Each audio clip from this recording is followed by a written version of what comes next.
ఆ రీసెర్చ్ లో భాగంగా ఈ రోజు మనం ఎంచుకున్న అంశంగా మనం తీసుకున్నప్పుడు blue revolution concepts and implications అని తీసుకున్నాము. దీని మీద మాట్లాడేదానికి మన ఆహ్వానాన్ని మన్నించి Andhra university zoology professor DE Babu garu మన ఆహ్వానాన్ని మన్నించి ఈ వేదికలో మాట్లాడడానికి వచ్చినారు. మనను చాలా అంటే ఈ బ్లూ రెవల్యూషన్ అంటే ఏంటి, దాని యొక్క కాన్సెప్ట్స్ ఏంటి, ఇంప్లికేషన్స్ ఏంటి అనేది వారు చెప్తారు. ముఖ్యంగా ఈ బ్లూ రెవల్యూషన్ అంటే జలచరవాసులు, అక్వాటిక్స్, తర్వాత దాంట్లో జలంలో జీవించే అనేక ఆర్గానిజమ్స్ మీద కూడా వారు మాట్లాడతారు. మరియు దాని యొక్క ఎన్వైరన్మెంట్ మీద ఎలాంటి ప్రభావం చూపిస్తుందని కూడా వారు ఈరోజు మాట్లాడతారు. మరి వారికి స్వాగతం పలుకుతూ ఇప్పుడు డాక్టర్ జేమ్స్ ప్రశాంత్ని సార్ను ఇంట్రడ్యూస్ చేస్తూ సబ్జెక్ట్ ఇంట్రడ్యూస్ చేయవలసిందిగా కోరుతూ నేను మీ దగ్గర సెలవు తీసుకుంటున్నాను. తర్వాత డాక్టర్ ఆకుతోట శ్రీనివాసులు గారు దీన్ని మోడరేట్ చేస్తారు. Thank you so much. James. Thank you, sir. Good evening. I welcome everyone this evening for the 424th session of Telangana Jana Vedika's forum on this Sunday. Our topic today is Blue Revolution Concept and Implications. The synergy and trade-offs between human beings and their natural environment is complex and unaccountable.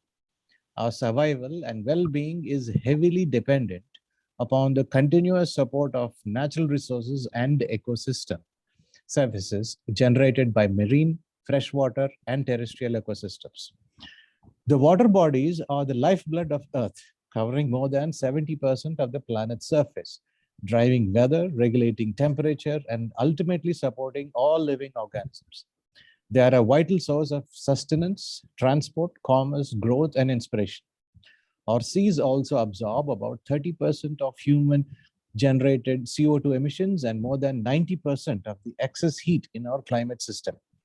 Yet, for all of our reliance on the water bodies, more than 80% of this vast underwater realm remains unmapped, unobserved, and unexplored. After successful green and white revolutions, India, endowed with both aquatic resources, marine and freshwater, as also rich biodiversity, is in the throes of a blue revolution. Blue Revolution is a program of rapid growth in the production of fish and marine products. It refers to the time of automatic growth of the worldwide aquaculture industry from the mid-1960s to the present-day growth of fisheries and aqua life. Aquaculture is the farming of fish, shellfish, and seaweed. Not only it provides sustainable seafood, but also jobs for coastal communities. There is also growing evidence that it has much wider benefits. Aquaculture includes fish, number one, fish and related biotic diversity. It is plankton, fishes, shrimps, crabs, mollusks, bivalves, and reptiles, seaweeds. And number two, coastal aquaculture and brackish water aquaculture.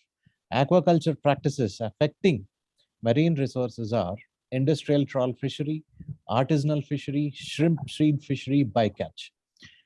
This revolution first began in China, where fishing was accounted for as an ancient activity.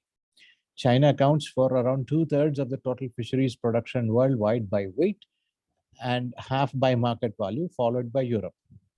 Recently, the aquaculture industry has been seen growing at an average of 9% a year, and India is known to be one of the fastest growers in the aquaculture industry. Dr. Hiralal Chowdhury and Dr. Arun Krishnan are both renowned as father of Blue Revolution in India. The Blue Revolution in India is also called Neel Kranti Mission in India. It was launched during the 7th five-year plan, 1985-1990. During the sponsorship of the Fish Farmers Development Agency by the central government of India. The main objective was to develop, manage, and promote fisheries to double the farmers' income and help them to sustain their livelihood and develop overall economic life. The Ministry of Agriculture and Farmers Welfare decided to reconstruct the scheme with other aqua and agricultural schemes under the umbrella of Blue Revolution and restructured the scheme's structural features. The state governments have managed to utilize the potential of aqua sectors under the Blue Revolution to an extent and have contributed to the growth of the fish and aqua sector, such as in the states of Andhra Pradesh, Telangana, Gujarat, and Jharkhand. Under the support of Andhra state government, Nellore has become the shrimp capital of India, whereas Telangana, despite having no coastline and being geographically landlocked, is the third largest inland water resources territory in the country and is blessed with abundant aquatic positions to develop the traditional fisheries sector as well as technology-based state-of-the-art aquaculture methods simultaneously. The subject of sustainable development is particularly resonant among Bay states comprising Sri Lanka, India, Bangladesh, Myanmar, and Thailand. Almost 200 million people in the Bay region live in coastal areas with a substantial proportion either partially or wholly dependent on marine resources, rich in natural resources, including energy and minerals. The Bay is not only a source of livelihood, but also a valuable resource for foreign exchange. Its large marine ecosystems, LME, support a wide range of habitats, including extensive tracts of mangroves, coral reefs, 8% of the world's coral reefs, and seagrass beds. This area of high biodiversity is home to a large number of endangered and vulnerable species.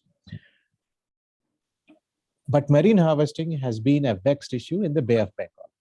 The dynamics of Blue Revolution are not trouble-free. The livelihoods of small-scale fishermen, mangrove forests, coastal degradation, groundwater pollution, and coral reefs and other marine biodiversity have been affected by the marine anthropogenic activities and other added industrial activities. Oil and residue discharge from cargo and feeder ships are a major contributor to pollution. The water bodies faces multidimensional challenges from climate change impacts such as sea level rise, ocean acidification, and extreme weather events, leading to changes in distribution of aquatic species, community structures due to migration, and decreased economic productivity. The other problem affecting is hydrocarbon exploitation.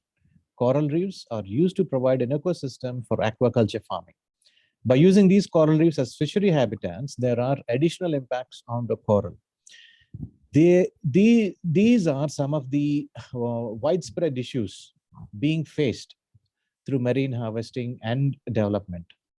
And so we would like to know and understand the four most important features, components, significance, and impacts of Blue Revolution, and if the key objectives have been met under the policies that are being made.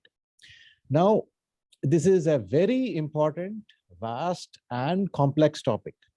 To explain and help us to understand all these issues and answer the questions that we have, we thought the right person to speak to us is Dr. D.E. Babu, who has had a brilliant academic career, and his areas of specialization are biodiversity, environmental pollution, aquaculture and aquaculture pollution, mangrove ecology and mangrove fisheries. Dr. D.E. Babu has retired as professor and principal, College of Science and Technology, Andhra University, Visakhapatnam. He has completed his MSc and PhD from Andhra University. He has done his, received a German language postdoctoral from Hamburg University, Germany. He has about 33 years of experience, teaching experience in Andhra University, and has about 40 years of research experience. He has written 6 books, 65 research papers, and 60 popular articles. Under his guidance, about 25 MPhil and 27 PhD students have been awarded degrees. He has received many, many awards and memberships, and there are too many to mention all of them here, but I would like to mention a few. DAAD Fellowship, Germany, under the Indo-German Academic Exchange Service, 1986-87. And he received the Best Scientist Award from Madurai Kamaraj University, Madurai. He is the life member of Indian Science Congress Association, also member in New York Academy of Sciences, consultant UNDP project. on maintaining coastal and marine biodiversity, aquaculture pollution, and mitigation measures. Member Coastal Resource Zone, AP Coastal Management Authority, Ministry of Environment, Forests and Climate Change, Government of India. He has done 9 research projects which were completed on and national, international level, including European Community and Swedish International Development Agency.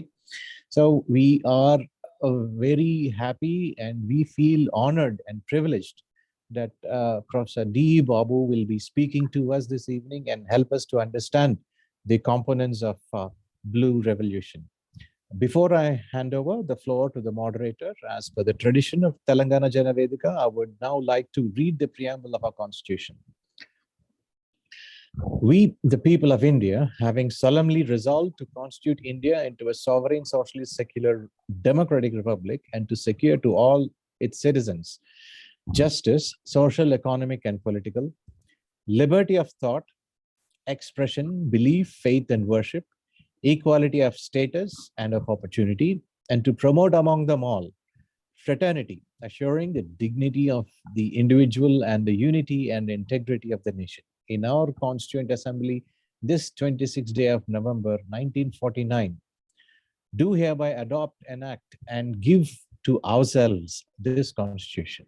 Now, I would like to hand over the room to our moderator, Professor Dr. Srinivas Garu, please. Thank you. Thank you, James. Thank you. Telangana Jana Vedika Zoom online meeting కు విచ్చేసినటువంటి professor D బాబు గారికి మరియు వేదిక సభ్యులు మిత్రులందరికీ సాయంకాల నమస్కారాలు తెలియజేస్తూ అందరికీ స్వాగతం, సుస్వాగతం. వాటి అంశము ఇంతవరకు వేదికలో చర్చించినటువంటి అంశం, ప్రధానమైనటువంటి అంశం జలచర విప్లవం భావన, ప్రభావం అనేటువంటి blue revolution concept and implications అనేటువంటి అంశం మీద మనం ఇవాళ విశ్లేషించబోతున్నాం, చర్చించబోతున్నాం. ప్రధానంగా చాలా మందికి ఈ బ్లూ రెవల్యూషన్ అనేటువంటి పదానికి అర్థం తెలియక కొద్ది కన్ఫ్యూజన్ లో ఉన్న మాట వాస్తవము.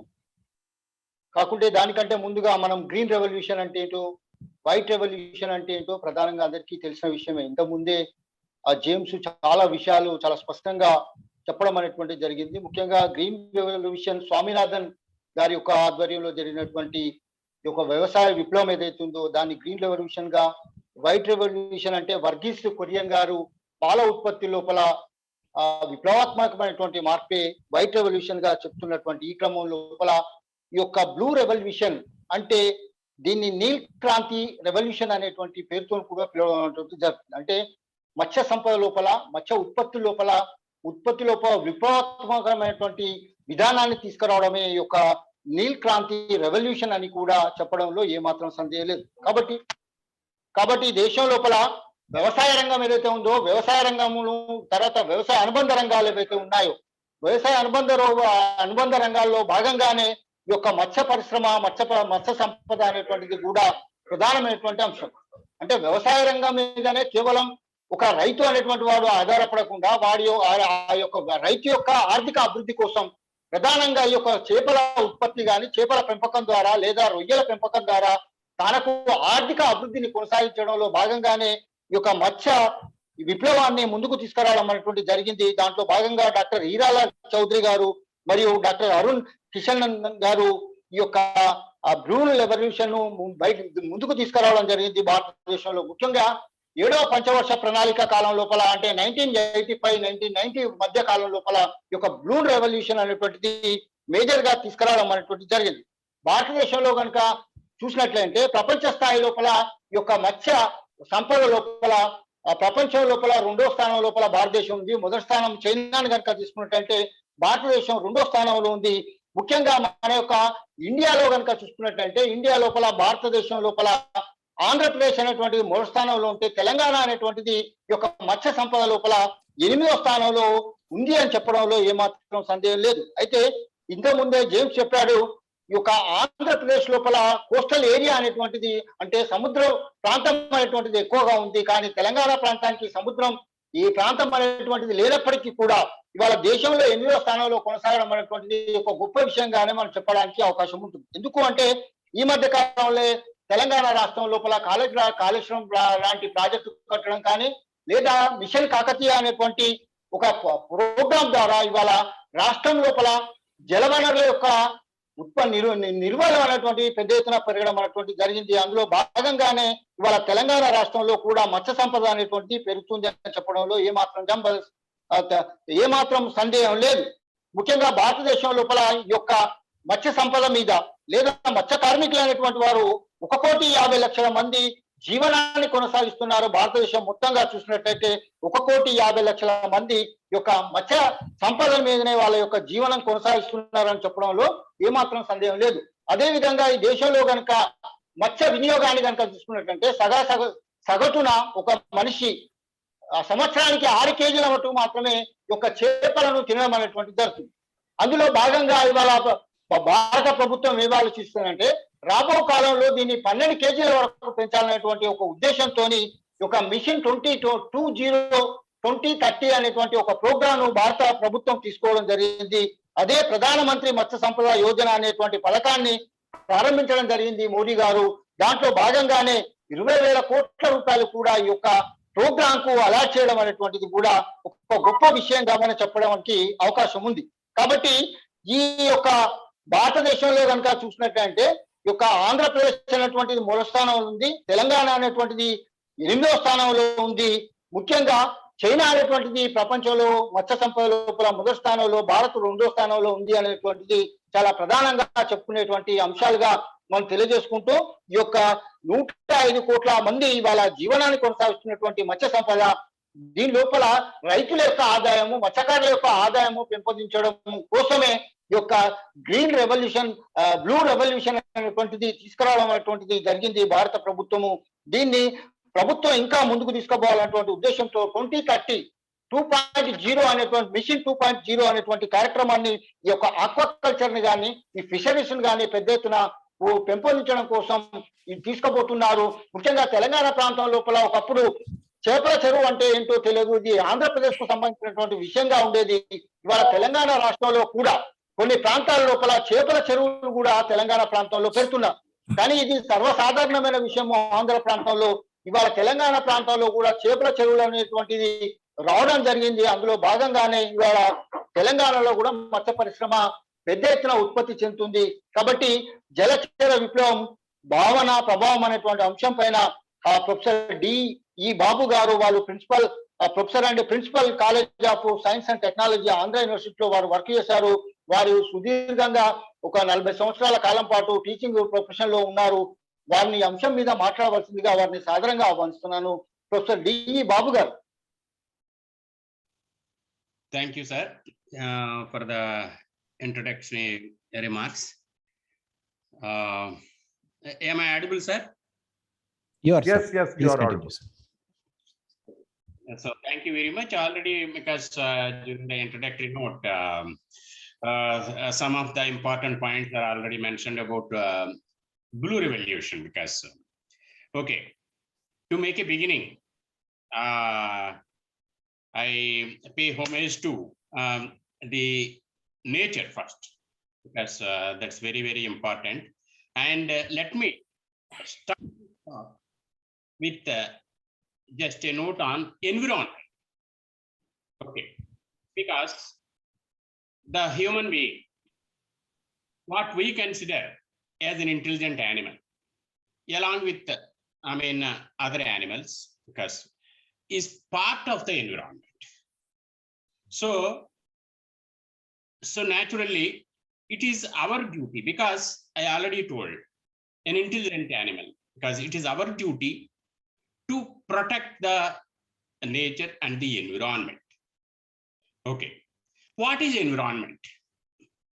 Environment in the sense, okay, environment is a composition of various living things and non-living things. living things and non-living things. What scientifically, what we call living things, biotic factors, and non-living things, abiotic factors, because they don't have life. And so one depending on the other. And so if we consider these animals, continuous flow of information takes place between the animal and the surrounding environment. That's what, because in brief, the environment, once again, because this is very, very important for the future, talk, is composed of biotic and abiotic factors. Biotic factors, in the sense, a human being is a biotic factor. Okay, all animals. And now the microorganisms, for example, so everyone, is now worried of, for example, the virus, coronavirus, because all these come under biotic factors and abiotic factors. The examples, there are several. For example, temperature, because, and light, humidity, water, whatnot, because the gases, atmospheric gases, all these come under abiotic factors. In addition to this, what I told just now, I told the animals only for the biotic factors. All plants live, that is why living, all plants come under biotic community. And now we have abiotic community, and exchange of information takes place, and that is the reason why, and these are part of the ecosystem. And so now usually the environment is divided into two major categories. Already it was mentioned by Ms. Jane. So the terrestrial environment upon which we live, terrestrial animals like a human being or a tiger or a lion. So all terrestrial animals. Okay, and then we have the major environment, aquatic environment. Why I am calling it as major in this sense? After all, this earth or this globe, for instance, 2/3 of the globe is nothing but water. But terrestrial environment is less, aquatic environment is more, water environment. But even though we have lot of water everywhere, but not a drop to drink. That is mostly seawater, not suitable for consumption directly. We have to use some technology to rather make it useful for drinking. Seawater if we want to drink. Okay, now, for example, I lived in an island in Germany for about more than a year, where, as I told you, it's an island, but the country draws seawater and desaline it, and then they use it for drinking. Okay, there is a technology, but so they keep it apart right now. And now we have terrestrial environment and we have aquatic environment. Again, aquatic environment is divided into freshwater environment and then brackish water. So if you have any difficulty in understanding the technology, because I don't go into the details, but whatever it is, brackish water environment, and then marine environment, and then brine. Brine is a concentrated saline solution, because the major difference, of course, between marine environment and water environment is being the dissolved salts. So we have now terrestrial environment and aquatic environment. So animals and plants live on the terrestrial environment. animals and plants live in aquatic environment as well, all the three, environments. Okay, the aquatic environments. And now I told you, continuous flow of information takes place between animals and the environment. And animals directly and indirectly depend upon the environment for at least four major causes. Need for life, needs for life, they depend on the environment. So for this particular reason, the environment has to be protected. There is no other second thought about it. Environment has to be protected. Okay. How they depend upon the environment in this sense? One is for pure oxygen. I have used and underlined the pure oxygen. Oxygen is essential for life, without which life is not possible. Exceptions are always there in biology. There are few anaerobic organisms, those are anaerobic in the sense, which can survive even in the absence of oxygen. Okay, they have a different cycle, like a few bacterial species. Okay, so this is oxygen is essential for life and used for biological oxidation. Okay, biological oxidation. That means the food substances are oxidized and ultimately energy is liberated. The energy is being used by the animals. So without oxygen, animals cannot survive for more than 1 or 2 minutes. Fine, that is a primary first point. Then, so where do we get this oxygen? I told you, all animals and plants, all living things depend upon the environment for oxygen. What is the source for oxygen? Immediately,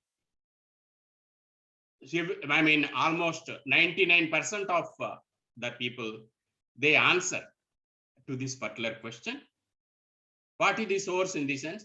Plants are the source. The green forests are the source, because there is no, second thought about it. But we have to understand one point here. Green forest with large trees and so on and so forth. But more than the green forest, there is another thing, another component here, what we have to understand. The plankton. Plankton. So, which plankton are not visible to the naked eye.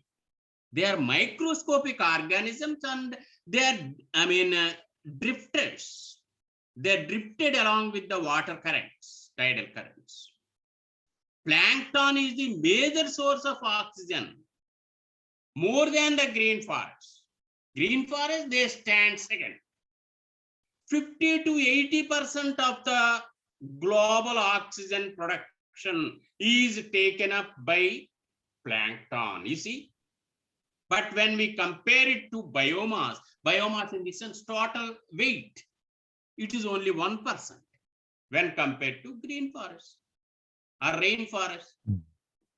How important the plankton, what we call it as primary production. Primary production in the sea. So now I told you one thing, all living creatures depend upon the environment for oxygen, without which life is not possible. And so there are two major sources of oxygen.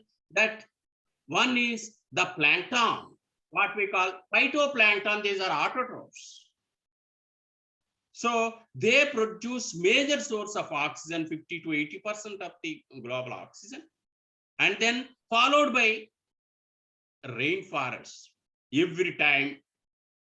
So without any thought, we cut the green forests. for want of, the human greed. Human greed. We need decorations and whatnot so much. Because so what happens?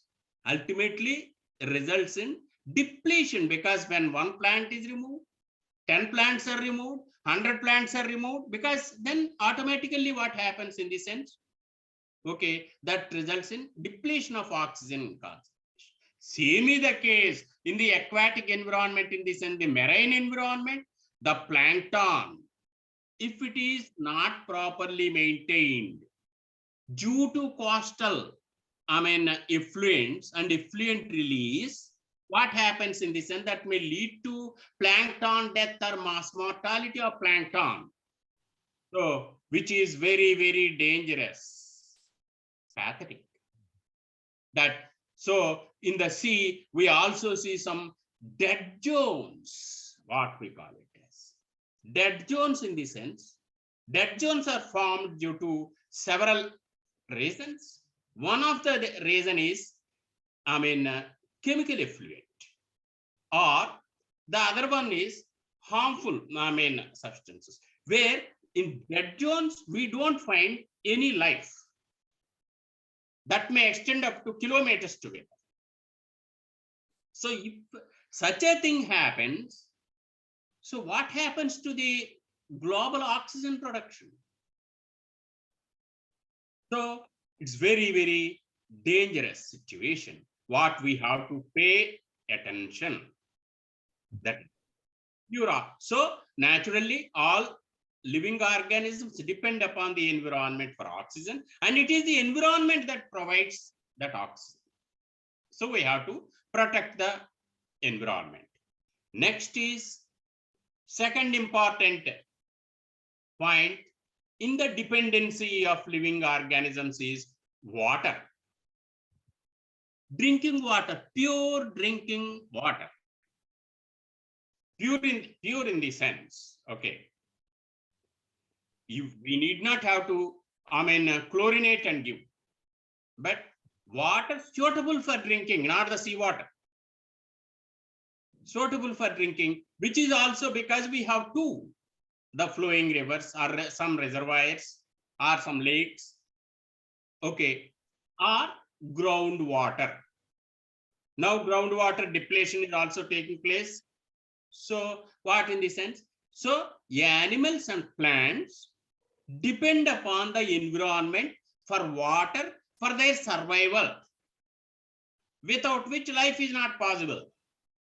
Without water, maybe they survive for few hours, unlike the first one, few minutes, the second one, few hours. Without water, they survive for few hours, and afterwards they have to perish. So it is the environment that provides the water. For this particular reason, so everyone is cautious. So in different names, because each and every state is protecting, but we have to think of a global perspective, and India is one country. So all people belong to India, in the sense those who live in India, and then we have to so protect our own environment as far as water is concerned. That the use of water, of course, the first point is for drinking. Priority is for drinking. Why in this sense? Because without water, animals and plants cannot survive. That is the second one.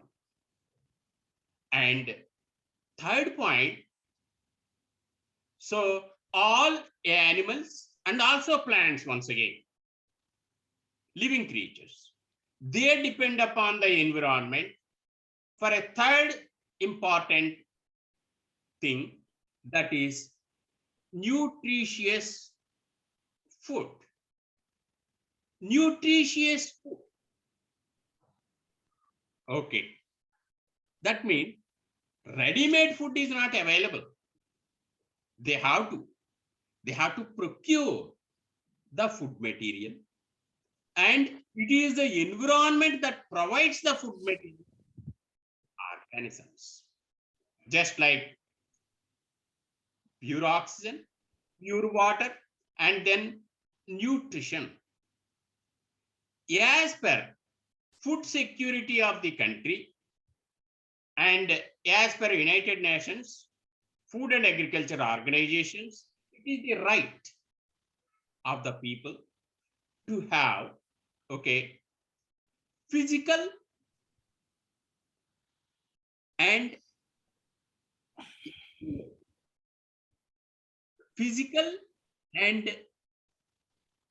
economic access to pure, safe, nutritious food. Pure, safe, and nutritious food material. Okay. But here in India, the survey conducted by the United Nations in India reveals that there are 195 million people who are undernourished. 195 million, almost nearing to 20 crores, undernourished. And 43% of children are undernourished. Because there are more than 200 countries in the world which are, deprived of nutritious food material. So now the importance of environment comes here. Importance of environment. So it is why this particular situation? Why this particular situation in this sense? So it is one is linked to increasing population. The first point. Increasing population. For example, so when I was studying my graduation, the combined Andhra Pradesh state population was only 3 crores, because there was also a song, old song, Mukkoti Andhrulu. Now the population has increased tremendously, and the competition increased. And for the existing food material, nature can supply, but we are destroying the nature, removing inadvertently. So this is the situation, how to protect our own self, because without knowingly, just like Kalidas cutting the branch upon which he stood. So we are destroying, unknowingly, we are destroying our own environment. So it is our duty, everyone's duty, to protect the environment. The fourth one, of course, is shelter. Again, it is the environment that provides shelter. So naturally, and for these reasons, and the animals and plants depend on the environment, and then the waste materials are released into the environment. And once again, so the plankton along with rainforest fix, because the atmospheric carbon, and that is how carbon dioxide levels are under control. Carbon, now we always cry, what is this? Global warming and so on and so forth. Why? In this sense, we are destroying, we are responsible for this. And then why is we giving speeches? So we have to protect both the terrestrial environment as well as aquatic environment equally. So such that the carbon is fixed, and It is not just fixing in the sense, is fixed and ultimately supplied as, because the plankton plays vital role in the food web. It enters because it is a vital role, primary production in the food web, important link, the fundamental link. So, and so naturally, and these also are important in fixing carbon dioxide, in fixing and in supplying oxygen. The forests also fixing oxygen, fixing carbon dioxide and supplying oxygen. So it is our duty to protect the environment. Now, here we made a survey. So the 11 mandals of tribal populations during 2010 and 2015, about 0.57 million people, they live in those mandals. This is an example because, and what we found, people were more than 90% of the people just to try to were anemic, were found anemic. Why anemia? In this sense, anemia is primarily due to protein deficiency. Protein deficiency and lack of proteinaceous diet. And when we have analyzed their food habits, they depend upon more tuberous diets, and the diet that was taken was not sufficient to meet their energy requirements. That is why anemia is most prevalent, and the hemoglobin percentage in most of the cases it fell 6 to 7 mg, very, very low, even in pregnant women. So that's very, very dangerous situation. And in this particular situation, the lack of nutritious diet is the primary reason. This is only an example to quote. An example. Already I told you, 195 million people in India are undernourished, and 40% of children are undernourished. Undernourishment is mainly due to protein deficiency. Protein deficiency. Protein, when we speak about, okay, what is the source for protein? Source for protein in the sense, we have two types. One is vegetable source of protein. The other one is non-vegetable source of protein. Vegetable source of protein, for example, all the pulses, the green gram, red gram, okay, etc. And so non-vegetable source of protein, mostly what we refer more than the chick or other meats, it is aquatic source of protein. Aquatic source of protein. Now, with this background, so now let me tell you about the concept of blue revolution, because here what I told, protein, because a nutritious diet is vital for proper growth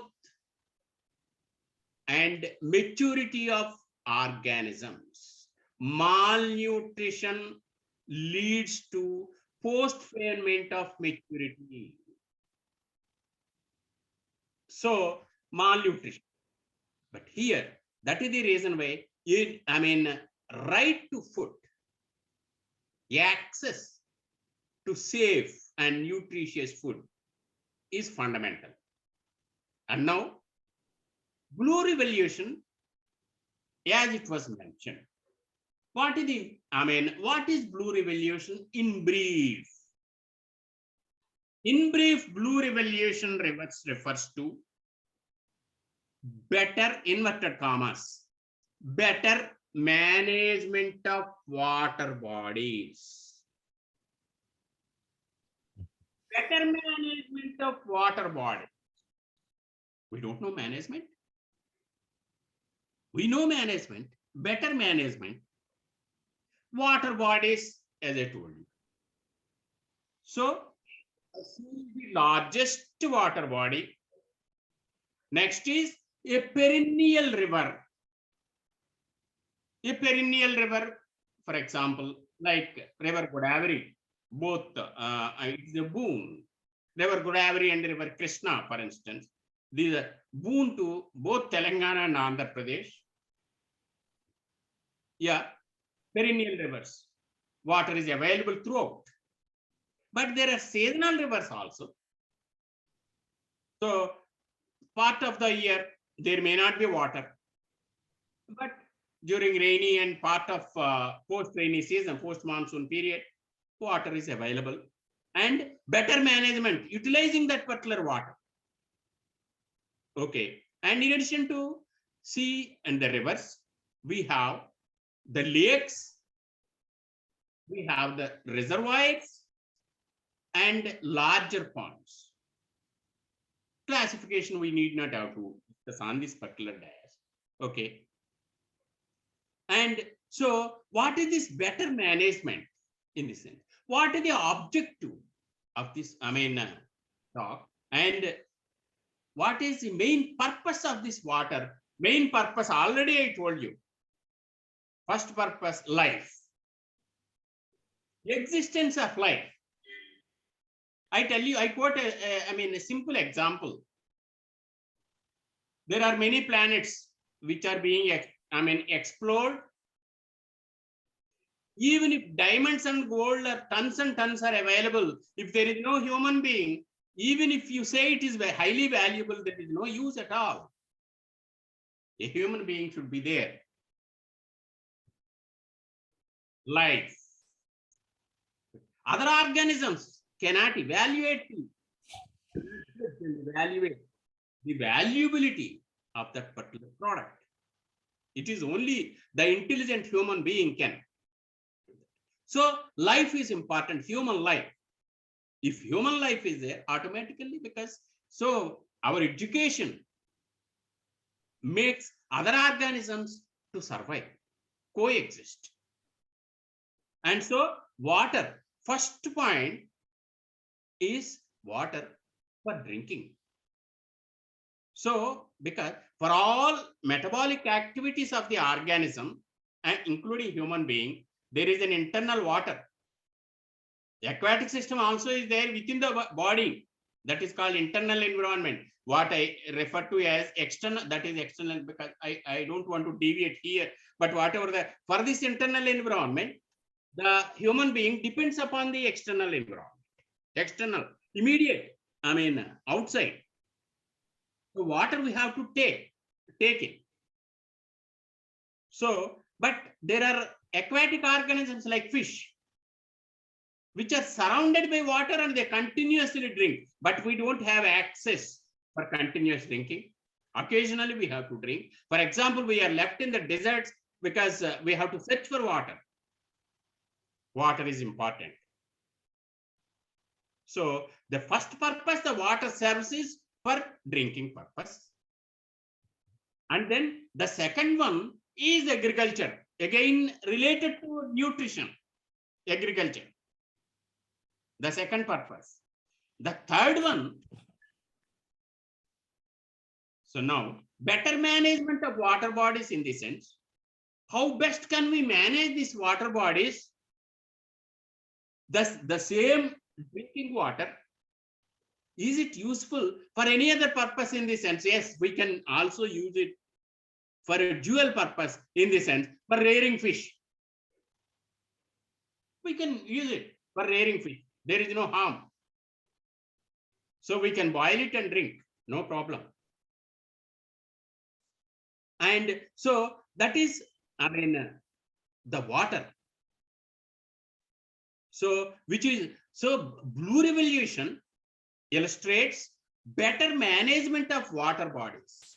How best can we use for drinking purpose, for say for agriculture purpose, for electricity generation, or otherwise, because aquaculture comes at a later stage. Because when sufficient water is there, then we can use it for other purpose. But even before this, a reservoir is there, for instance, then we can use that water for drinking, for agriculture. Sufficient water is there, and maybe for electricity generation, depends upon. And then simultaneously, the same reservoir can be used for fish rearing. What is there? Okay, now better management of water bodies. The existing water bodies can be managed properly. Okay, for human welfare. Okay, now here I have to tell you nutritious food, because it's ultimately Blue Revolution illustrates. There are several, concepts here. For example, one is biodiversity conservation.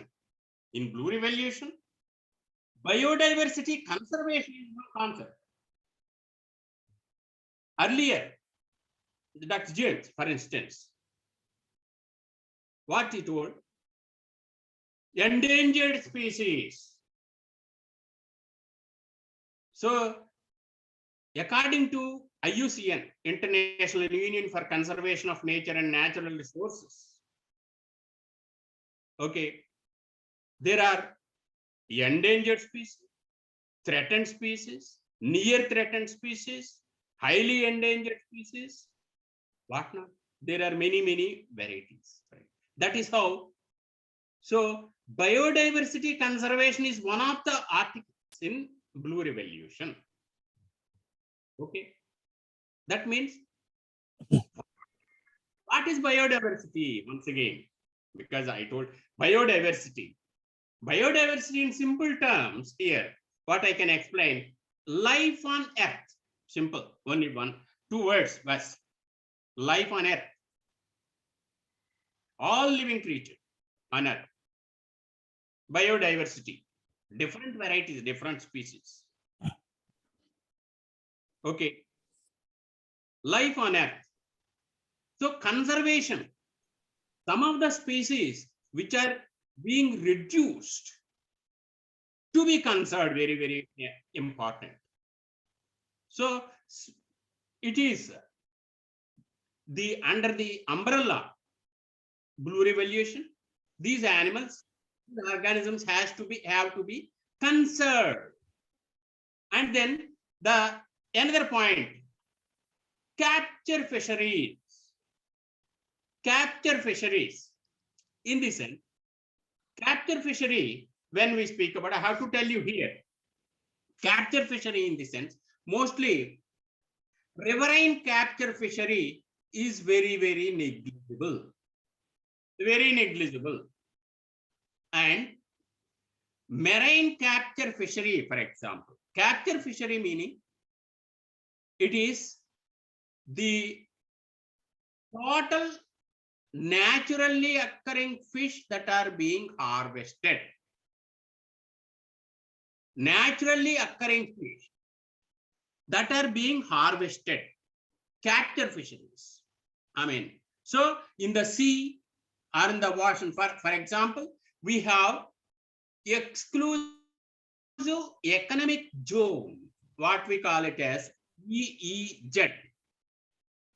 exclusive economic zone is the property of a particular country which extends up to 200 kilometers into the sea, from the shore to the sea, which extends EEZ, exclusive economic zone. So it is the property, sole property of the country within this particular zone. We, if it is India, say we can go and harvest that particular product. So through on the east coast as well as on the west coast, we have 200 kilometer stretch. So that is the property, and we can harvest without any. Then beyond which it is international waters.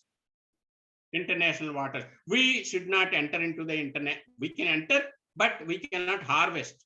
There are international maritime rules. So to harvest. So now capture fishery, I told you, capture fishery is already stabilized more or less. Yet 90 million metric tons global production of capture fishery. Capture fishery, once again I explain, that is the product that is harvested naturally available waters, mostly that is marine only, freshwater rivers. Even if you harvest, we don't get tons and tons of fish. So here it is 90 million, 89 to 90 million metric. That is every year the same product.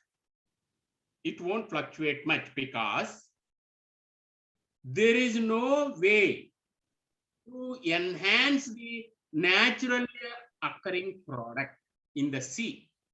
How to enhance the production? Except we can take some measures under blue regulation. So gear regulation and craft regulation. Blue regulation in capture fishery, fishing craft in the sense the boats or other devices what we use for propelling in the waters, for use in the waters, and the fishing gear stands, that means the type of nets or the hooks what we use for harvesting this particular product, fishing gear. And regulation. Earlier, for example, few years back, there was no harm, there was no regulation for harvesting one particular species of fish. Possibly you may be heard of shark. All of you are aware of jaws. Jaws. Yeah, we have sharp teeth, and that is a movie, of course. And the shark, and in some Asian countries like China, Hong Kong, Singapore, etc., the shark fins are being used for making soup. And shark meat is a delicacy. So there was no regulation, and everybody used to harvest this particular product, and they have earned lot of money for this product. But now the numbers have reduced tremendously to dangerous levels of IUCN. So it became endangered species. And now shark harvesting is prevented. You see, shark harvesting is not permitted as per IUCN and FAO guidelines. We cannot harvest shark, and we cannot export the shark fins or etc. to other countries. Now it is stopped. It's a ban. That is how, in order to enhance their natural resources, the production, we have to protect that particular species. Understand? So now these are concerns. Fishing craft and fishing gear hooks are used to harvest, of course, shark. So there is, and the second one example I tell you about the harvesting the brood stock in this sense, mother prawns. These are available 30 to 60 meters depth. In 1993, what happened? Most of the broodstock were harvested. And in 94, what happened in the sense? The total prawn catch was reduced because that is followed because the mother prawns were harvested from the sea. There is no seed and no harvest. So judicial, eco-friendly harvesting is important, and it is here the fishing gear, because using net size regulations, not small nets are not permitted into the sea, that they, which can harvest even the planktonic organisms. They are not permitted, and that is why what we have to control. So that is the second. That is another. In capture fishery, we have, these fishing gear, and in addition to biodiversity, and another important, there are many other development of, introduction of new species. Here, I have to tell you one thing. Maybe, here, aquaculture is one important concept of Blue Revolution. Blue Revolution is linked to the nutritious diet and supplementation of protein. So in this particular regard, I have to tell you, aquatic protein, meaning the fish protein, is considered to be superior to all other available vegetable origin and non-vegetable origin proteins. Okay. Once again, I am telling you, fish protein, especially the marine fish protein, especially is considered to be superior to all other of vegetable origin, like the pulses, or non-vegetable origin like chick or meat or whatever the case may be. Why? The marine fish protein is considered superior in this sense. They supplement. So N3 polyunsaturated fatty acids. This is the superiority of fish protein. N3 polyunsaturated fatty acids, which are essential for the body, not only human body, but other animals also. And in addition to this, all essential amino acids, possibly polyunsaturated fatty acids, we read in the papers, newspapers also. And essential amino acids which cannot be synthesized in the body. Essential amino acids cannot be, because there are 2 amino acids are 20. So some of the amino acids can be synthesized within the body, but those which cannot be synthesized by the body are called essential amino acids. And as the name indicates, these are essential to the body. Why essential? Amino acids are the building blocks of the protein. So by building, like bricks, each amino acid is comparable to a brick, and then one brick, one amino acid, another brick, another amino acid are joined together to form a big protein, like a muscle protein. Muscles are made up of proteins like myosin, or actin, etc., actomyosin, and so on and so forth. Because so muscle proteins. So then, unless these amino acids are available, protein synthesis cannot take place. Even though there is a signal, I mean, it cannot take place. That is why the fish can supply all essential amino acids to the body. In addition, vitamins, both water soluble and fat soluble vitamins, all are aware of vitamins like vitamin A, vitamin D, vitamin E, and vitamin K. These are fat soluble vitamins. Okay, these are supplemented by fish. For example, all of us know about cod liver oil. What is cod? Cod is nothing but a fish. But that fish is not available in our waters. So in North Sea, we get cod liver oil. Likewise, shark liver oil. So plenty of vitamin D is available. Vitamin A is available. So fat soluble vitamins.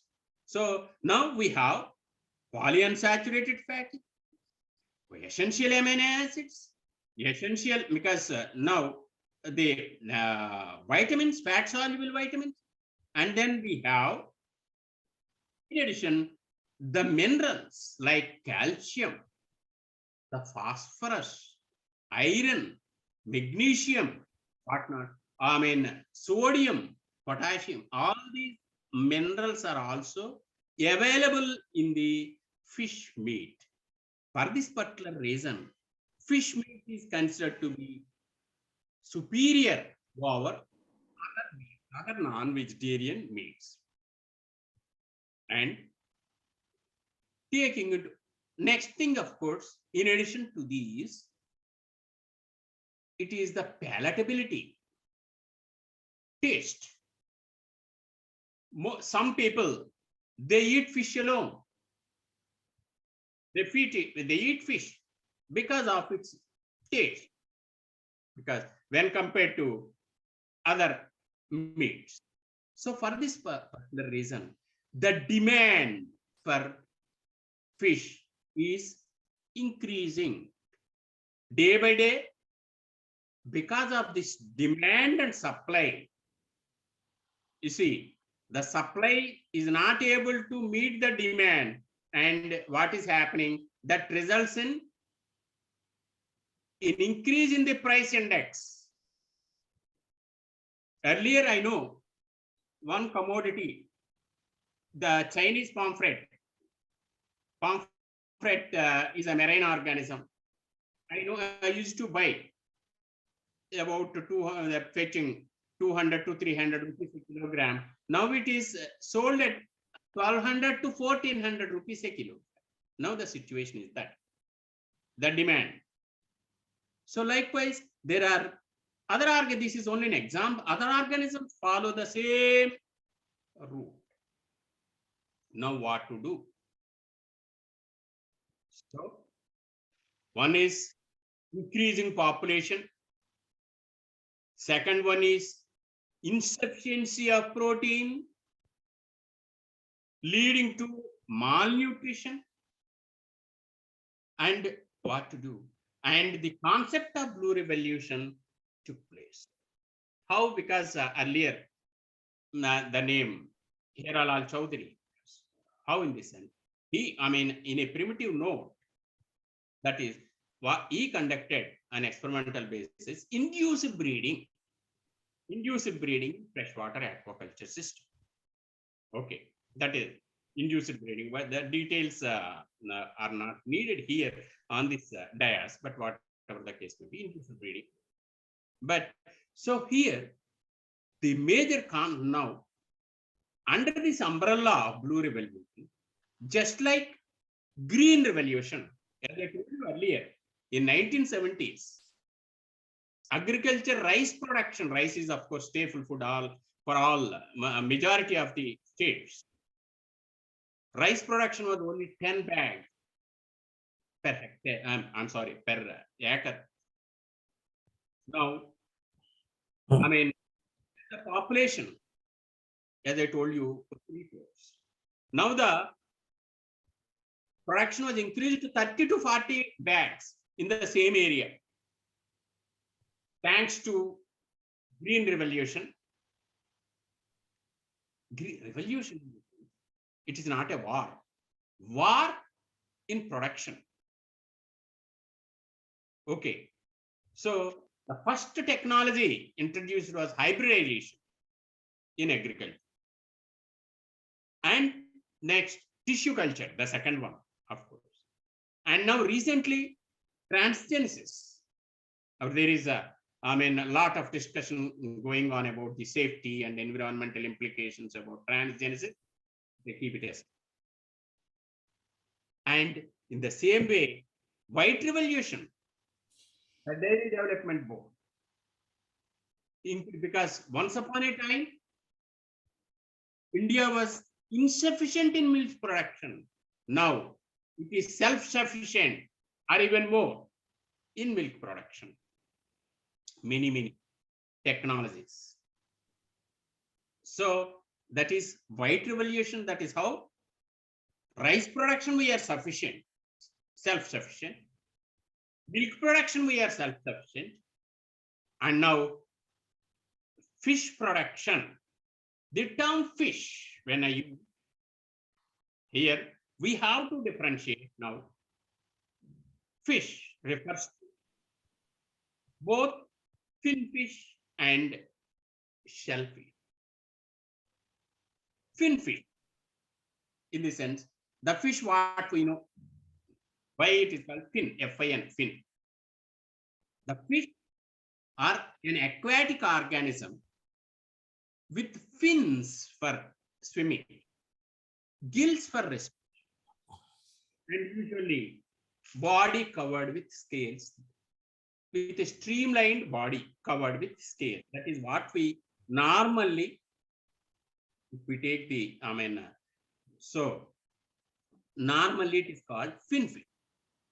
And then we have, for example, prawns.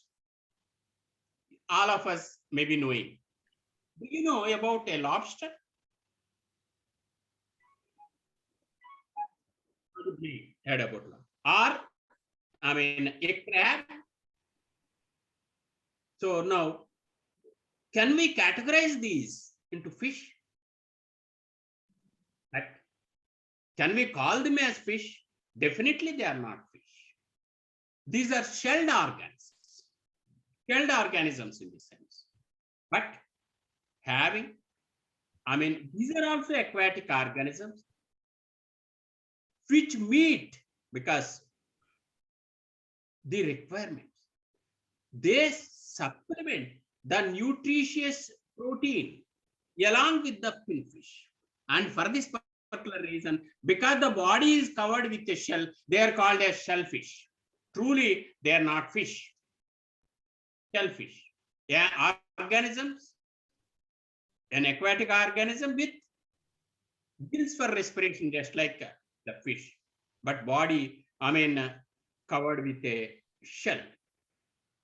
So now we have finfish and we have shellfish. And both finfish and shellfish are cultured, are reared in confined waters, what we call it as, in simple terminology, aquaculture.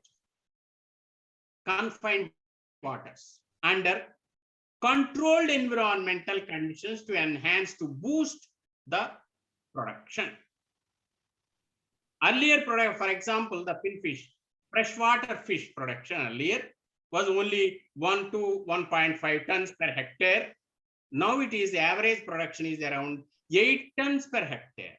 Just like Green Revolution, as I told you, earlier production was only 10 tons, now 30 to 40 tons. So under Blue Revolution, fish production was increased. And that is how, freshwater fish production now stands at 6.8 to 7.5 million metric tons.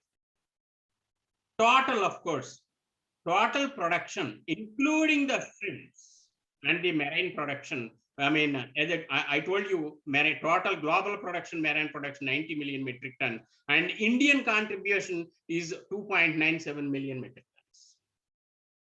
Yeah. And so total production India stands second in the world countries next to China, 14.16 million metric tons.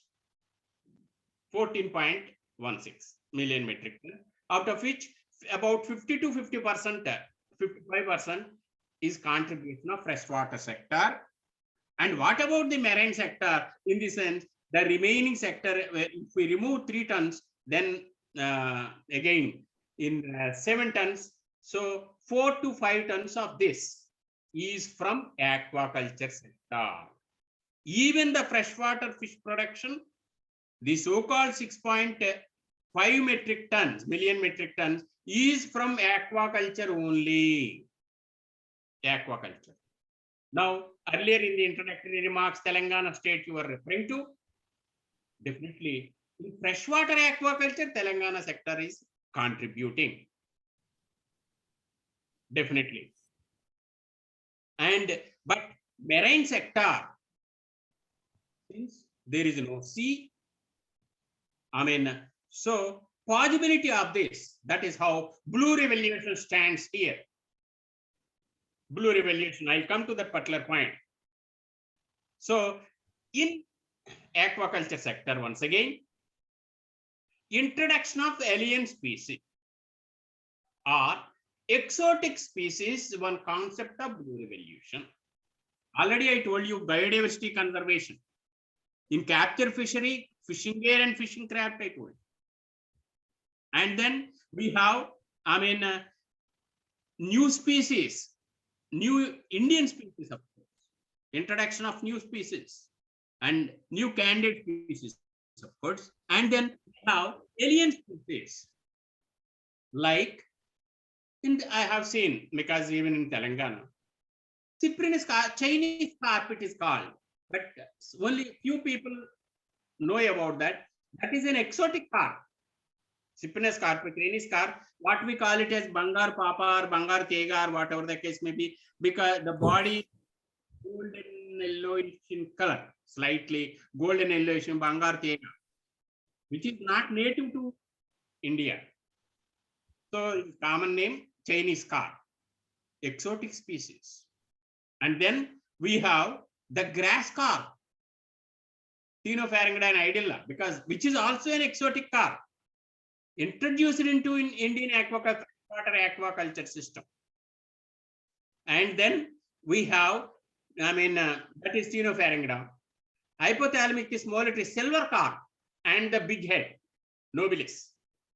So these are also exotic species which are introduced into Indian aquaculture system, knowingly or some unknowingly are being introduced. Why I'm telling unknowingly? Some of the alien species are not, I mean, eco-friendly. They eat away the native stocks. That is the real problem. Aliens, they, I mean, one of the hazard of this alien species is that one, the native species are vanished because of this. They eat the eggmas, the larvae, and also the fingerlings. They eat.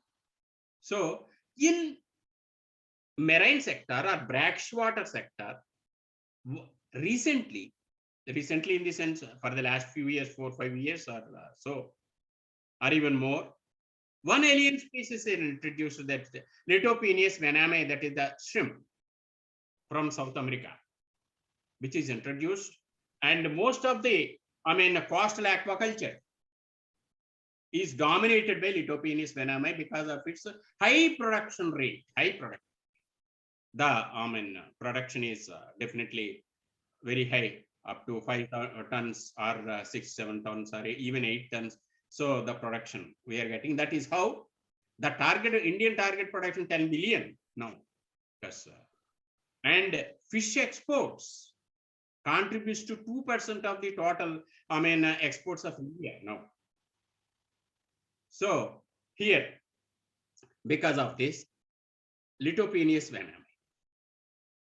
At this juncture, I have to tell you, Litopenes venae, even it is an alien species, production is high, which survives in low, very, very low saline waters, if not pure fresh water. If we test, one should be very, very careful. Don't, canvas too much. But I tell you, if we test the drinking water from some places, bore water, one fundamental point I am underlining here, bore water should not be used for aquaculture. That is very, very important, fundamental. Litopenes venae, for to tell you, to understand that, some of the bore water contains salinity as high as 30 or 35 or even 40 ppt. 40 ppt in the seawater salinity is average is 35 ppt, parts per thousand. So some bore water also equals that. Even though bore water contains that salinity, bore water cannot be used. It is banned. Cannot be used for aquaculture.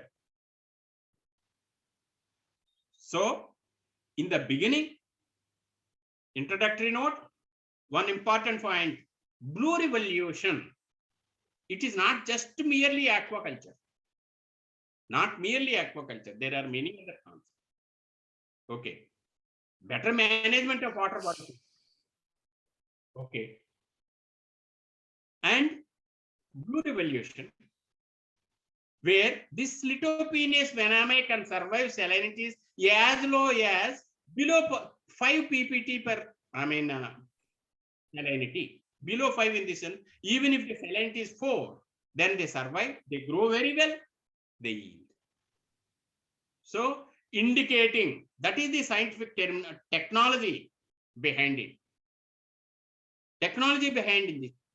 So if we have a chance, definitely there is a chance, introduction of this particular species into inland aquaculture, not along with fish. This is a monoculture species, not along with fish, but under monoculture. This can be cultured in not only in Telangana, in other parts of India, central parts of India also, this particular species can be cultured. Why? The objective is to enhance the production, to meet the demand. We have to link up now. The production is not sufficient because the marine production, entire freshwater fish production, almost 6.5 million metric tons, is consumed internally within the country. Internally it is consumed. Whether it is AP state or Telangana state or MP state or Orissa state or whatever the case may be, or northeastern states, the entire product produced in India is consumed internally, but it is not, the demand is still there for another 7 or more metric tons. But the remaining 50% of this product, which is the shrimps mostly, and some fish, marine fish like the seal fish or yellowfin tuna, very, very costly in the countries like Japan, so which is being exported to other countries. That is how it is earning foreign exchange. So there is scope for export, there is scope, and for internal consumption, because we cannot leave that particular deficiency disease, protein deficiency disease. We have to see how to reduce by supplementing protein, aquatic protein. That means increase the production in this sense. So we have fair shops. We are supplying rice and some pulses. The red gram is supplied. Along with that, if we can supply some dry fish, okay, monthly, some quantity available quantity, but there is depth in the supply channel. Production, I mean, is from the marine environment. Freshwater fish cannot be dried, not suitable. So there are two important components here.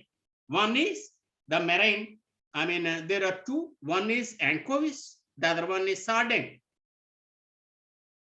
These are available and these are dried and used, exported to other states also to a certain extent. But the supply is less, not sufficient to meet the demand. And we are also importing some dry fish from other countries, especially South American countries. Okay. And the second one, increase the shrimp production, like Lithopenes venamil, make it dry prawn. So that can be, I mean, supplied exclusively for internal consumption. Mostly the shrimp that is produced, as I told you, is exported to other countries. There are export processing plants and export units, freezing plants, which are exporting. But produce it more, just like China. China, they stands number one, but still they are importing our product. So likewise, we have to produce more, bring more amount of area under culture, develop technology to introduce inland aquaculture of certain particular species. Development of new species is the concept of blue revolution introduced, such that this is, I mean, not a sudden development. Slowly we have to develop, make a plan and do it, because for everything there should be little R&D. For example, for inland aquaculture, so we have to do some design change and then produce more, larger areas, and then harvest the product, dry and supply, such that the demand will be to certain extent, if not to 100%, to certain extent, I mean, which will be fulfilled, that the international percentage can be reduced to certain extent. What extent we have to see, or that always depends upon how much amount of people, because we have to feed. Now, let me tell you, because in the question hour I will answer environmental implications. I have to, because address this before we close. I mean, in brief, environmental implications in this aquaculture, because of the use of certain chemicals in aquaculture sector, especially the bleaching, because there are certain inputs from external environment.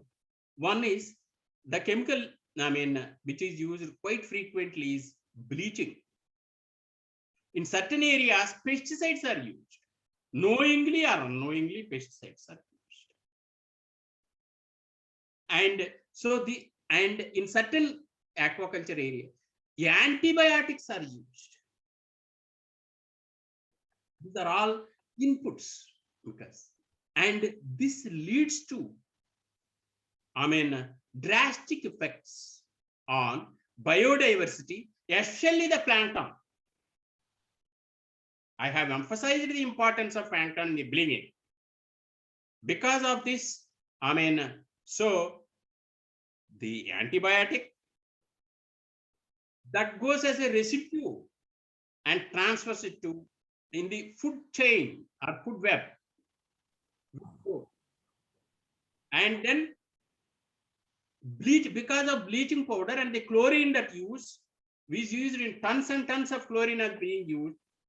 I mean, the plankton, both phytoplankton and zooplankton, they die, mass mortality. they die.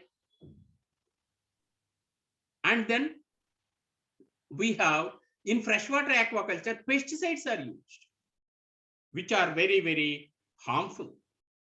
So such of these things have to be, prevented, because and regarding environmental implications, there are other inputs. But I give time for you, to respond and then to clarify your doubts. I hope it's already 7:12. So shall I stop here? Yes, sir. Yes, sir. Yeah. Thank you, sir. Thank you, sir. Telangana జనవేదిక Zoom online meeting లోపల జలచర విప్లవం భావన అనేటువంటి భావన ప్రభావం అనేటువంటి అంశం పైన professor డిగి బాబు గారు సుమారుగా గంట 10-20 నిమిషాల సమయం పాటు వారు సుదీర్ఘంగా లోతైనటువంటి విశ్లేషణ చేశారు. ముఖ్యంగా వారు మాట్లాడుతూ ముందుగా పర్యావరణం గురించి వారు పదే మాట్లాడడం జరిగింది. ప్రధానంగా ఈ దేశం ఈ యొక్క భూమి మీద ఉండేటువంటి జీవాలు ఏవైతే ఉన్నాయో వాటికి కావాల్సినటువంటి శుద్ధమైన గాలి కోసం కానీ, నాణ్యమైనటువంటి నీరు తాగడానికి, అదే పోషక ఆహారం కానీ, షెల్టర్ నివాసం అయినటువంటివి ప్రధానమైనటువంటివి అని చెప్పుకుంటూనే 20 కోట్ల మంది ప్రజలు ఈ భారతదేశం లోపల పోషకాహారం లేక ఇంకా జీవనాన్ని కొనసాగిస్తున్నారనేటువంటి విషయాన్ని చాలా స్పష్టంగా చెప్పారు. ప్రోటీన్లు అనేటువంటివి 2 రకాలుగా ఉంటాయి. ఒకటి వెజిటబుల్స్ ద్వారా, అంటే పప్పు ధాన్యాలు కానీ, లేదా నాన్ వెజిటబుల్స్ ద్వారా కూడా ప్రోటీన్స్ రావడానికి అవకాశాలు ఉంటాయని ప్రొఫెసర్ బాబు గారు చాలా స్పష్టంగా చెప్పడం జరిగింది. ముఖ్యంగా ఈ యొక్క బ్లూ రెవల్యూషన్ ద్వారా ఈ యొక్క ఆక్వాకల్చర్ అనేటువంటిది పెరగడం అనేటువంటిది జరిగింది. ప్రధానంగా ఇతర మాంసాహార పదార్థాల కంటే చేప మాంసం లోపల అనేకమైనటువంటి విటమిన్లు ఉంటాయని, ప్రధానంగా మ్యాగ్నీషియం కానీ, ఐరన్ కానీ, పొటాషియం కానీ, సోడియం లాంటి అన్ని విటమిన్లు కూడా ఇందులో దొరికేటువంటి అవకాశాలు ఉన్నాయనేటువంటి విషయాన్ని చెప్పుకునే ఈ దేశం లోపల బ్లూ రెవల్యూషన్ ద్వారా చేపల ఉత్పత్తి అనేటువంటిది పెరిగింది అనేటువంటిది చాలా స్పష్టంగా చెప్పారు. వారికి మా తెలంగాణ జనవేదిక తరఫున ప్రత్యేకమైనటువంటి ధన్యవాదాలు సార్. ఇంకెవరైనా మిత్రులు మాట్లాడేవారు, ఎవరికైనా ప్రశ్నలు ఉంటాయంటే దయచేసి ప్రశ్నలు అడగగారు సారు చెప్పడానికి అవకాశం ఉంటుంది. ప్లీజ్ ఎవరైనా మాట్లాడేవారు కానీ, ఏమైనా డౌట్స్ కానీ, ఏమైనా ప్రశ్నలు కానీ ఉంటే సార్ని అడగండి please. Anybody? Swathi Mishra, please. Swathi, unmute yourself, Swati. Hello.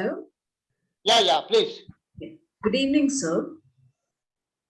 Thank you for the elaborate explanation and covering all the topics for the Blue Revolution and its importance and its expansion that is essential for India. So I read a few of your papers and you have discussed about impact of aquaculture on the shrimp hatcheries in Andhra Pradesh and its socio-economic issues. And about the remote sensing that you did in Chhattisgarh for the spatio-temporal generation of the aquaculture data, which was very interesting to me personally, since even I have worked on GIS. Would you please elaborate, what were the methods that you undertook and how successful was it to study it through remote sensing? And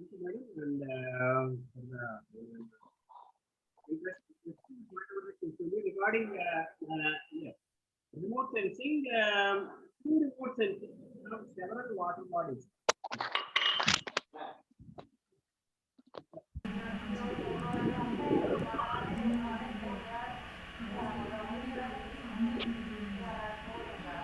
So I think there So is. you're not audible?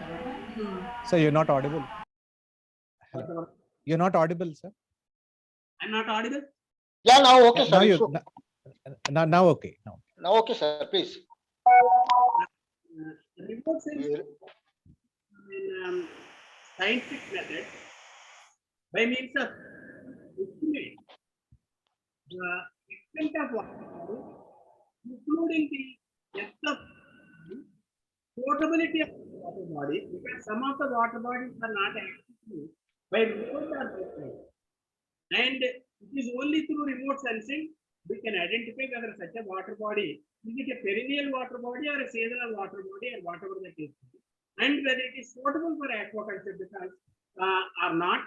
I mean, aquaculture in this sense is a lentic water body, because stagnant water, not flowing waters. And so if such a water body is identified, then we can introduce, aquaculture in those water bodies also, and that is how remote sensing is useful in identifying the water bodies and its suitability for aquaculture. And not in Andhra Pradesh.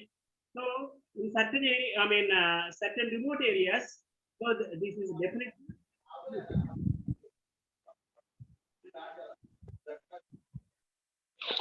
Thank you Swathi, thank you. ఇంకెవరైనా మిత్రులు? Professor Sudhakar గారు. Sir, professor Sudhakar గారు. Okay. Thank you very much, Professor Babu Garu. Learned professor, sir. In fact, I am not, to tell very frankly, I am a little bit illiterate on this aquaculture and all that. I hail from legal fraternity. And of course, whatever I know is only unclass, maybe United Nations laws of seas and that. But a small clarification I require, a little bit information. In the entire marine water, we find, to my knowledge, only one whale is there, which is an animal, which is a mammal. Apart from whale, are there any other species, not being a fishes, which can be consumed by human beings? One. Whales are mammals. They are not fishes, no? And they are not consumable. Am I audible, Professor? Okay sir. Sir Okay. The thing is, whale, to my knowledge, whale is only one animal which lives in the marine environment and which is not consumable. It is not a food for human beings, I think. And are there any other animals, not fish, which can also be exploited by human beings for their food? Could anything will come on the food chain? You are not audible, sir. No, okay sir, అడుగు sir. Okay. అడగదు sir. Professor గారు. Yeah.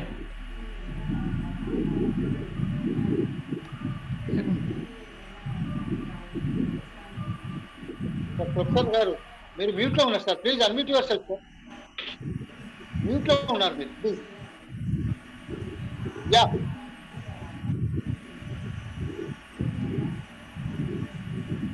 Sir, we are unable to hear.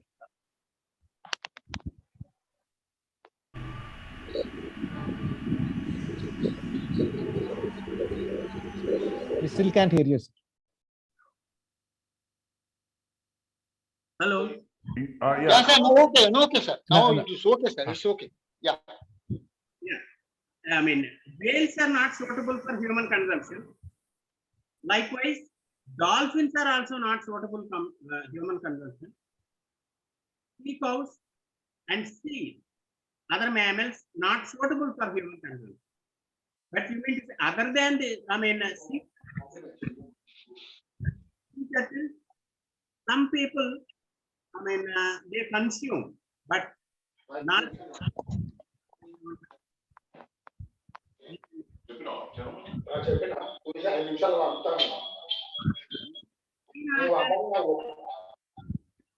And when we speak about marine organisms, fish and some shellfish like oysters, maybe you may be knowing about oysters. Little oyster. For example, they are also suitable for human consumption. But in Indian market, but for export market, we can do that. Other than this, but there are important creatures like the lobsters. Lobsters, because of slow growth, there is a great demand for lobsters. Because of slow growth, lobster is not being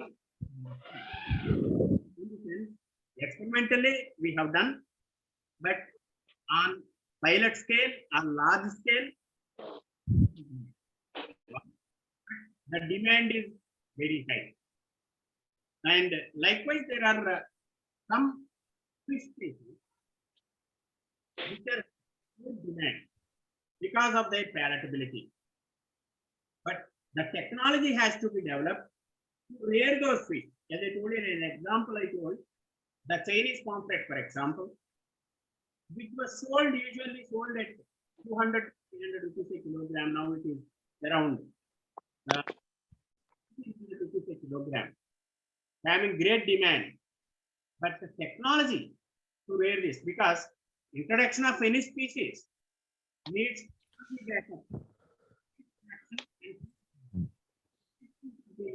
there, and unless otherwise these two develop, no species can be introduced. Even though we identify certain species, the technologies has to be developed for feed and seed. Seed refers to young ones. Is it clear, sir? Yes, yes, sir. ఇంకెవరైనా మిత్రులు మనోజ్ రెడ్డి గారు, Swathi Mishra. Yeah. So another question that I want to ask is about the sustainability of the marine harvesting.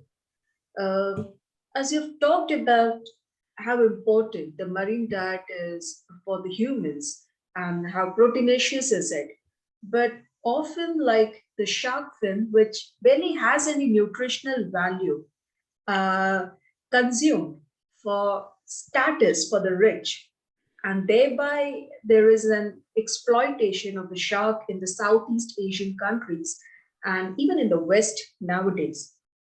And also there is an issue of bycatch. So how do we make this practice more sustainable? Yeah, very interesting, very interesting. There are 2 points here. I already made a point about the shark fin. Shark fin, whether it is nutritious in the sense regarding when we take protein source, fin is only tail part, last part. The amount of meat that is present on the fin is very less. And so when we boil it, the available meat is, mostly the soluble proteins that dissolve in the medium and they provide little moiety. But more than that protein, what they want is for a product. Not scientifically proved and approved, but they have aphrodisiac property. Things are being used. And earlier there was a good demand for shark fins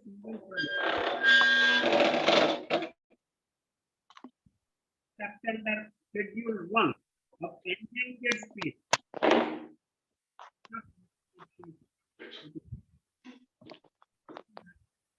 Is also banned.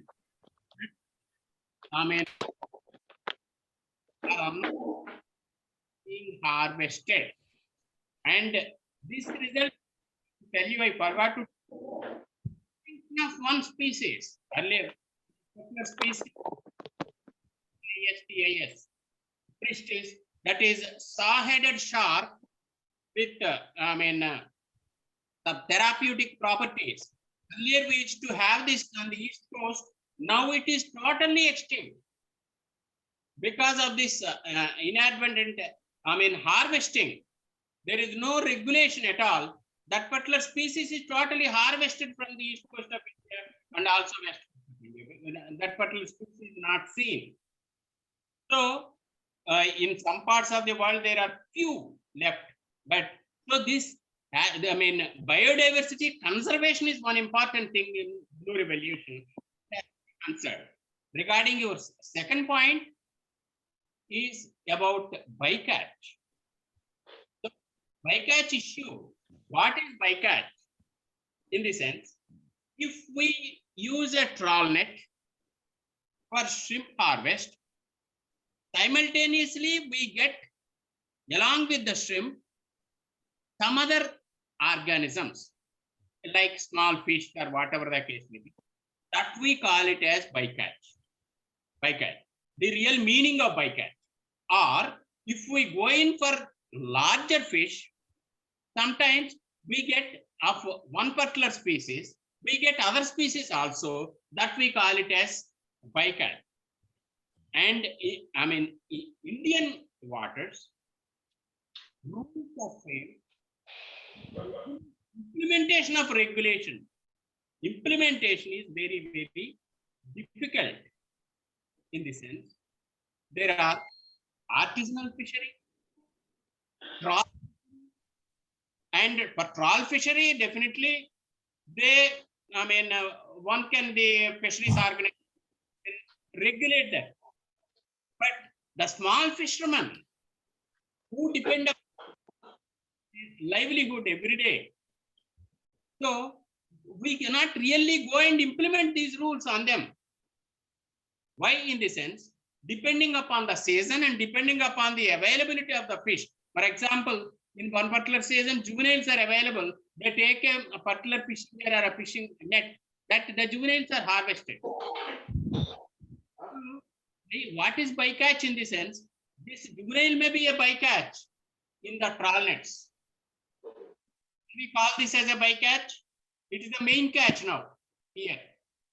So the real definition of bycatch, we have to, I mean, really analyze. Bycatch in the sense, which is not useful for inland waters. Bycatch is useful only, the terminology can be used only for, I mean, trawl netting or whatever the case may be, because when we aim for larger fish or larger shrimp or whatever the case may be, waterfall, the other small fish that are, I mean, and that we call it as bycatch. And the regulations, once again, I mean, we have to, I mean, formulate it. Thank you, Swati.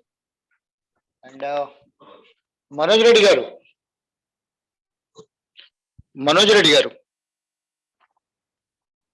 Good evening, sir. Good evening, all. Thank you so much, sir, for giving us the time and accepting our request and for joining in our Vedika today. Thank you so much, Babu Garu. And of course, environment, yeah, environment is everything, sir. Nature protects us, but human being thinks, what human being think is that he is protecting the nature. It's wrong, sir. So fish is also the part of nature, and of course the blue revolution is also the biggest part of nature, and it's our responsibility to protect all that. And thank you so much, Babu Garu, for giving us the time, and thank you, Ramana, so much. Thank you, Manoj Reddy garu. Shyam, Birju, Shyam. James, you have to ask.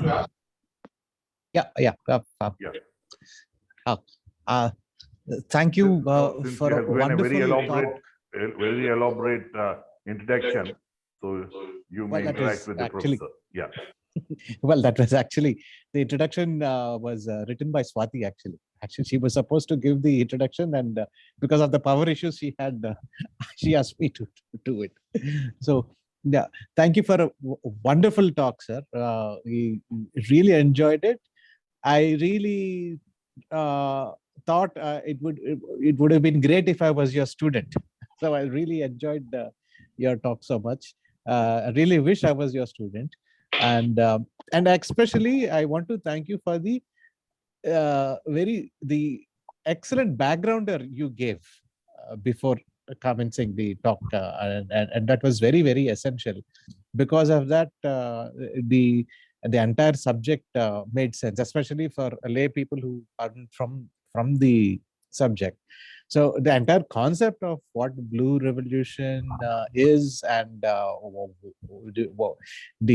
why it is important, and all that, we were able to have full comprehension of it, and have now we have a better grip on what it entails.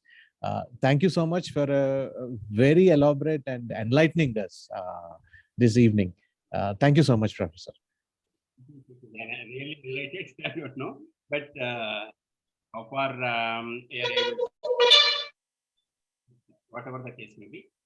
So this is a good topic for the present day, definitely. I mean, Yes. yes. Good. is essential commodity. This is, we always think of price. You have to think of this. Price is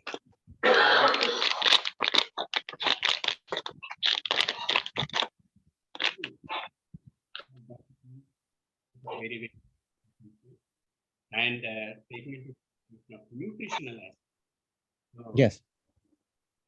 aspect. So thank you for giving me the opportunity and share my ideas. And I hope we can. Thank you, sir. Thank you, sir. Thank you sir, thank you. Telangana జనవేదిక Zoom online meeting వచ్చి కీలకోపేషన్ వచ్చినటువంటి professor బాబు గారికి జలచర విప్లవం భావన ప్రభావం అనే అంశం పైన వారు కీలక ఉపన్యాసం ఇచ్చినందుకు వారికి మా తెలంగాణ జనవేదిక తరఫున ప్రత్యేకమైనటువంటి ధన్యవాదాలు సార్. అదేవిధంగా ఇవాళ కార్యక్రమంలో పాల్గొన్నటువంటి ప్రొఫెసర్ సుధాకర్ గారికి, మనోజ్ రెడ్డి గారికి, స్వాతి మిశ్రా గారికి, జేమ్స్ ప్రశాంత్ గారికి, మరి ఇతర మిత్రులందరికీ పేరు పేరున ధన్యవాదాలు తెలియజేసుకుంటూ ఈనాటి ఈ కార్యక్రమం ఇంతటితో ముగుస్తుంది. వచ్చే వారం మరొక అంశంతో కలుసుకుంటామని తెలియజేసుకుంటూ అందరికీ నమస్కారాలు. మరొకసారి thank you everyone. Thank you sir. Thank you. Good night. Yeah. Thank you. Good night. One second. Swati, you want to talk something? Yeah. Professor, there was one of your papers that I could not find it. And I really wanted to read about it. It was on aquaculture, Okay. Yeah. but I What could is- not find it online. What is that paper? Title Suggested. of the paper. Is it on population dynamics? So it was printed with aquaculture journal.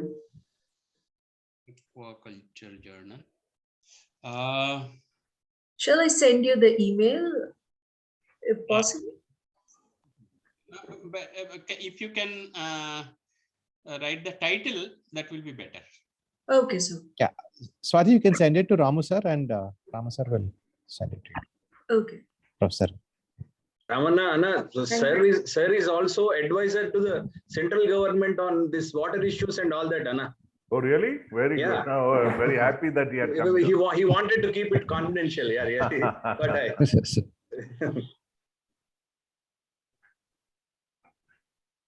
It was really we're honored and privileged to have you Yes, yes. to listen to you, sir. Yes, sir. Yeah, we enjoyed it so We much need because to you have explained a- it so well. Yeah, absolutely, absolutely. So it was about crab culture in India, present status and future prospects. It's one of your old papers. Yeah. Crab culture, in fact, I can say we have from myself, we have introduced crab culture in India. When culture was in doldrums in 1994 because of viral disease. So the government of India asked me to, suggest a candidate species. Under INDIAQUA 95, if you remember, that took place in Chennai, with all the international scientists were there, and they were looking for some species, alternate species. And then I suggested crab culture, mud crab culture. And totally 2 technologies we have developed in our laboratory. That is, one is crab culture, and the second one is crab hatchery technology. These 2 we have developed and transferred. And now many farmers are practicing. This is mostly export market. Okay, sir. Thank you, sir. Thank you all. Good night. We'll meet. Thank you, sir. Okay, yeah. Thank you, Swati. Good Thank you, night. sir. Yeah, yeah, yeah. Thank you, Professor, sir. Good night. Ram gar, good night. Yeah, good night.